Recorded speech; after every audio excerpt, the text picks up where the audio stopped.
I thought as I began to write about Pauli Murray as a biography and realized that she was struggling with what we would call a transgender identity, that I was writing in a transgender moment because there was a lot of discussion then. In fact, going back to the 1970s, going back to the 1950s, there were figures who were very well known, Christina Jorgensen being one, who were transsexuals.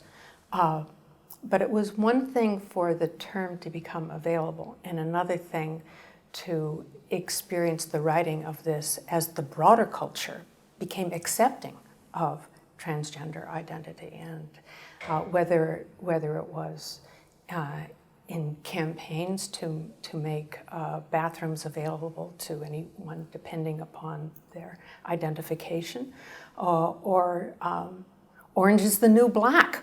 It became a moment in which one could be transgender and proud, and it hadn't been that way when I began. While I was writing this, I struggled with pronoun usage, and especially for the chapters of the 1930s and the 1940s, when Pauli Murray was desperately seeking medical help, and especially testosterone, to make her outer body conform more closely to her inner sense of self. It seemed to me that male pronoun would be most appropriate, and so I rewrote those chapters using the male pronoun.